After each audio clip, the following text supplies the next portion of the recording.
Hello, everybody. Here is where you will find the next project.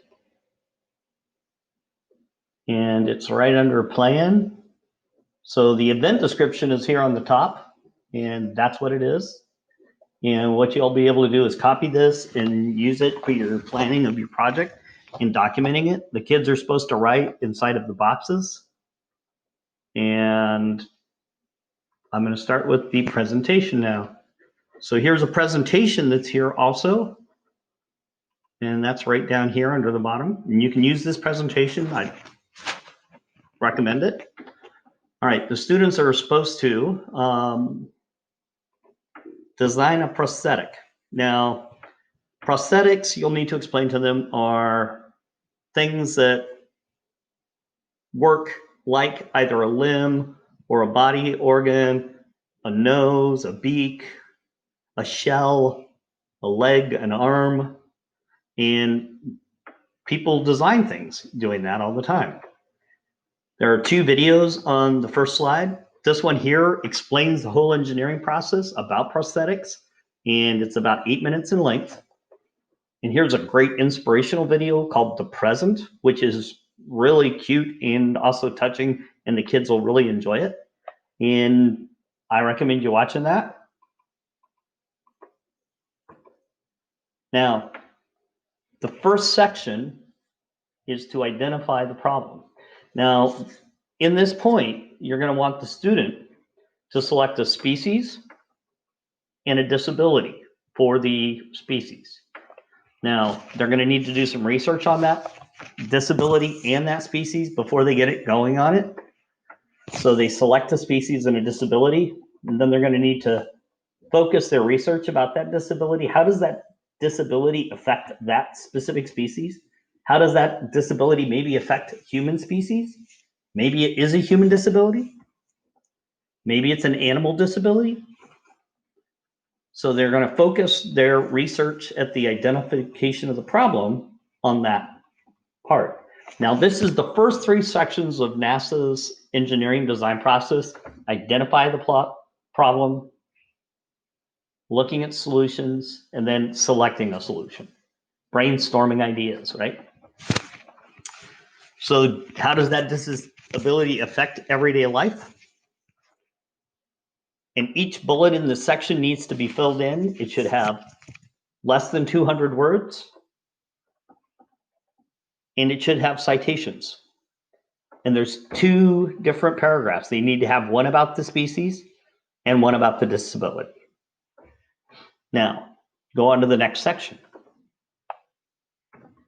Here is the section of videos for inspiration. Now, these are all different videos the kids can watch on their own, or you can watch on. It's up to you how you want to do that. Now, this, if you want to share the Google site with the kids, go for it. That's totally acceptable. So this is where you can get some inspiration. Now we're going on to the next section, which is brainstorming. The field of animal prosthetics is thriving, and scientists are coming up with new, amazing inventions all the time. As such, there are many animal. That video that said it was unavailable, if you click on it, you just can't show it in the Google slide. It can go and it'll play just fine. Now, in brainstorming, you're going to look at three different solutions to the problem. So you're going to select the species and the disability, and you're going to research three different projects, three different ways they have intervened to help with that disability.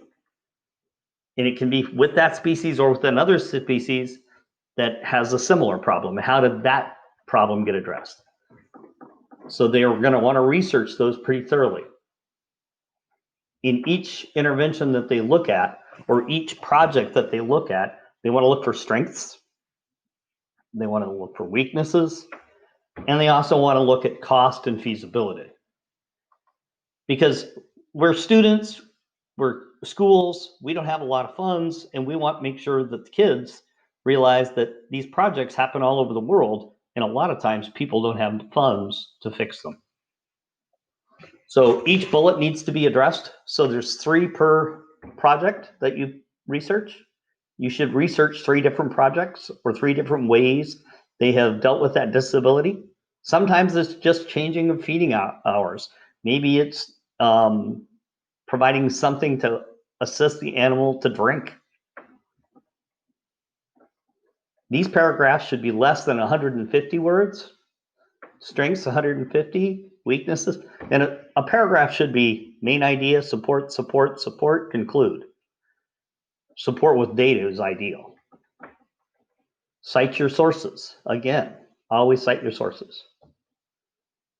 4 more videos with cool things. There's an elephant in this one. This is multiple limbs that were done on lots of different styles.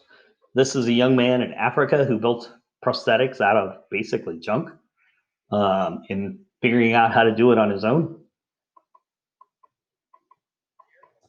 There's a lot of great videos out there on this. And then the last step in the process is select a design. Now your students need to select that design, make a drawing of it, make a materials list for it, write 1 to 2 paragraphs explaining how they will test that design.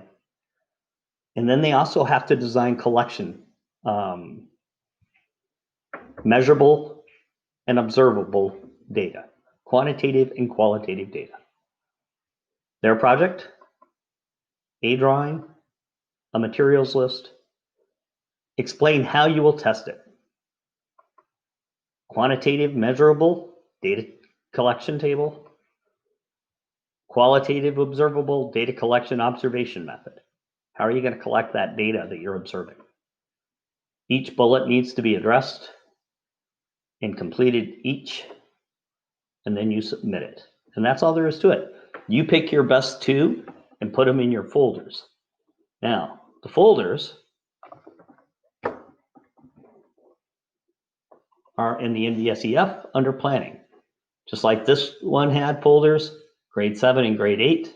Planning will have a grade 5 and a grade 6 and a grade 7 and a grade 8. Now, the paragraphs on here, if you want to help give them a little bit of support, you can always put in scaffolding with main, support, support, conclude, for giving the kids a little bit of an assist on the writing. I might make a secondary one of these available for 5th and 6th grade if they want that specifically made for them. And that is the engineering project.